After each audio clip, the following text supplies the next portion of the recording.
Good evening, my name's Alex Campbell and you're watching the 20th episode of Dissecting Who.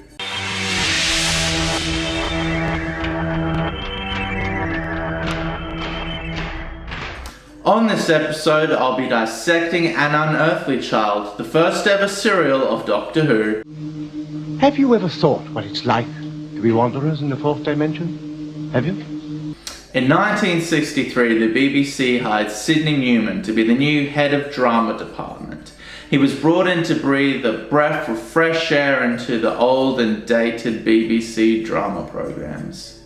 But above all, I felt that the dramas really weren't speaking about common everyday things.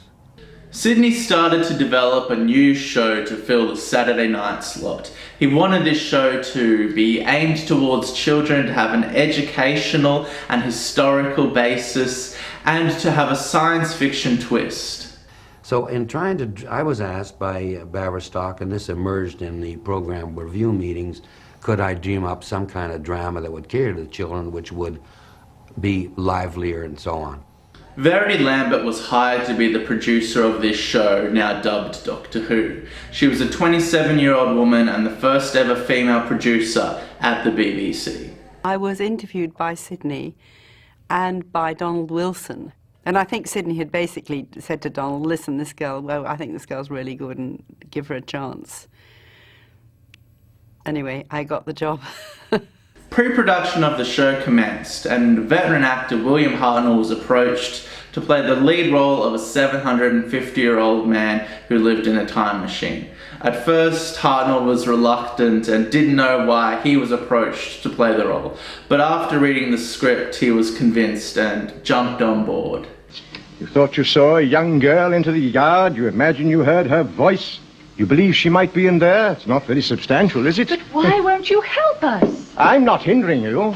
If you both want to make fools of yourselves, I suggest you do what you said you'd do. Go and find a policeman.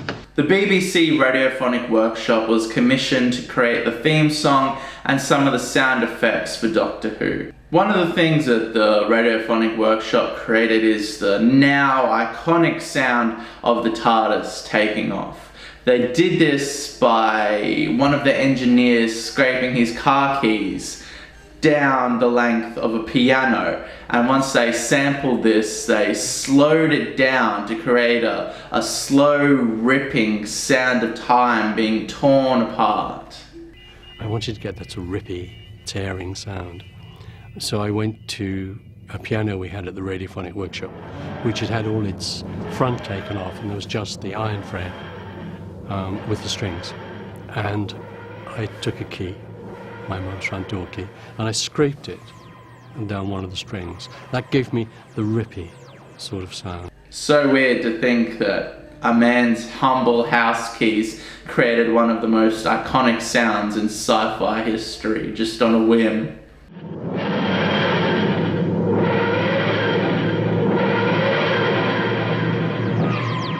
Upon commencement of filming of the first episode of Doctor Who, the show ran over time and over budget. Sidney Newman was not happy with a lot of the aspects within this show, and they had to refilm the entire thing. This caused one of the bigwigs at the BBC to say that the entire show should be cancelled.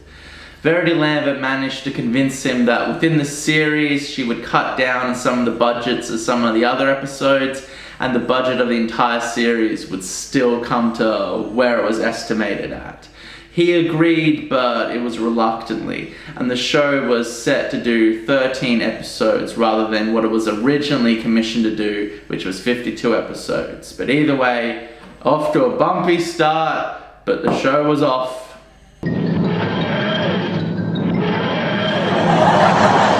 The first episode of Doctor Who aired on the 23rd of November 1963. Just before the show started, a news report broke the shocking news that President J.F. Kennedy had been assassinated. Understandably, This might have distracted some of the viewers, so the first episode re-aired the following Saturday. The basic plot of this serial is that we meet Susan, a high school student in 1963's London. She's a bit eccentric and weird. She doesn't know a lot of base information that a person of her age should know, and she seems to have a vast knowledge of scientific theory. Her two teachers, Ian and Barbara, become concerned with her and decide to follow her home and corner her. That's their go-to thing. The student's a bit weird. Let's wait in the car and follow her home and corner her. What do we do? Ask her point blank? No, I thought we could drive there, wait till she arrives and see where she goes. Oh, all right. So we have a 15-year-old girl who is absolutely brilliant at some things and excruciatingly bad at others. There she is.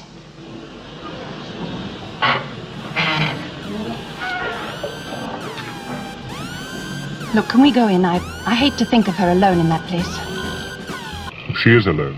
Upon following Susan into a junkyard, Ian and Barbara run into the doctor. He's very closed off and bitter and cynical, and he doesn't want to provide any information to them or interact with them in any ways. They end up entering the TARDIS, and this reveal is actually very well executed. And I can imagine for original audiences in 1963, it would have been quite a surprise to go from a small police box into a large white room. She is in there! Close the door, please. Barbara! What you like?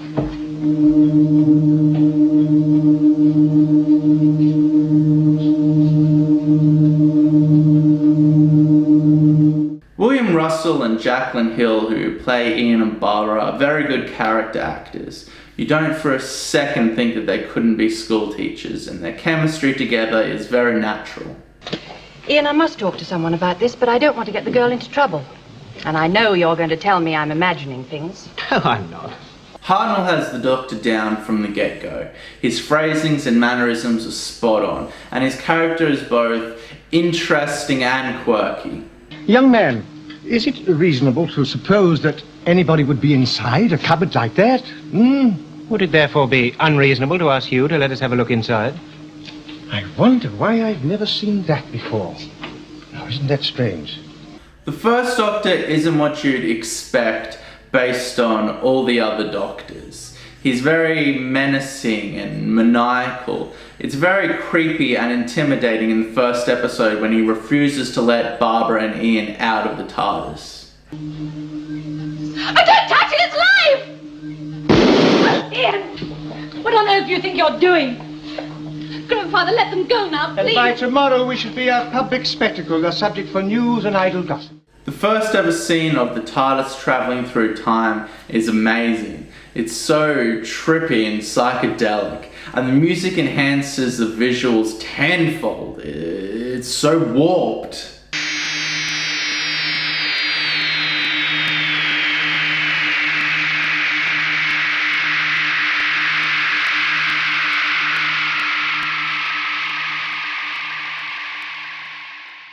The first ever episode of Doctor Who is interesting and exciting. It leaves you asking questions and wanting more. It's also very impressive how much of its lore is set up in its first ever 20 minutes. The fact that the Doctor is an alien and he travels through time, the whole idea of the TARDIS being bigger on the inside, the idea of the Doctor travelling with companions, it's all there.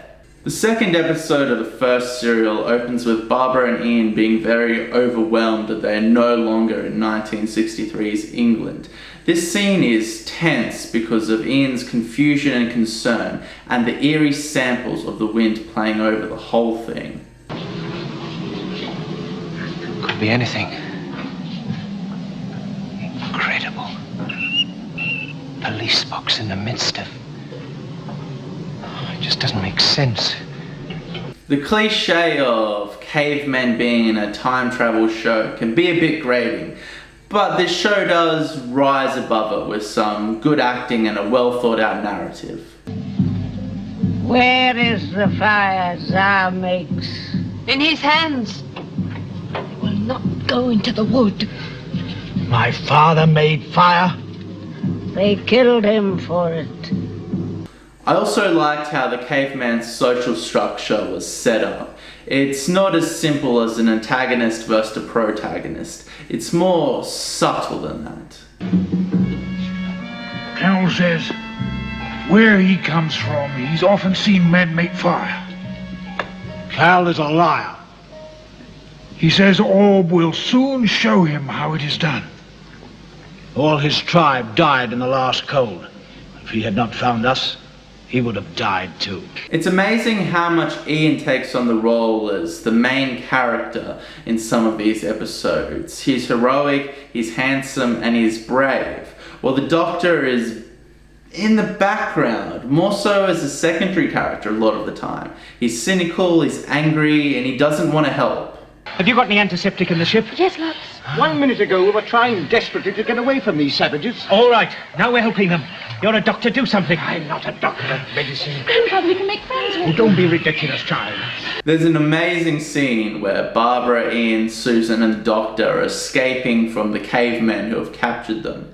A caveman tries to follow them and is attacked by a saber-toothed tiger. Barbara and Ian go back to help him, but the Doctor doesn't want any of it. He says several times that they shouldn't be helping this man and they should leave straight away. We're too exposed here. We'll make a stretcher and carry him. You're not going to take him back to the ship. After protesting for a while, the Doctor then picks up a rock and goes to attack this caveman so he dies and they no longer have to carry his body. This scene is incredible. It's like the anti-Doctor. The Doctor in the new series is heroic and dashing, and his main effort is always based on helping people. This first Doctor tries to smash a man's head in because he can't be bothered helping him and he doesn't want to carry him. Holy crap. Let go of me. What are you doing? Well, I was going to get him to draw our way back to the TARDIS. This episode does have a lot of women in hysterics, which can get annoying after a while. The bushes moved. I saw them. Oh, we're never going to get out of this awful place. Never, never, never.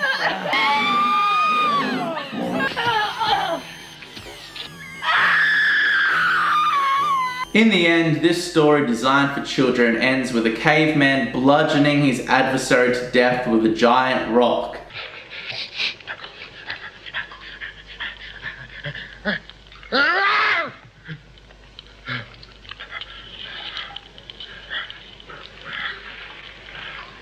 In conclusion, the last 3 episodes of this serial didn't manage to reach the high level of quality that the first episode did. In saying that though, they're not bad. They're well written, good characters, and some tense moments. This story does a great job of setting up the characters, the tone, and the world of Doctor Who. It's amazing how much quality is still there in this serial after 55 years. Thank you for watching, and it'd really help out if you could like, subscribe, and comment. Until next time, good night.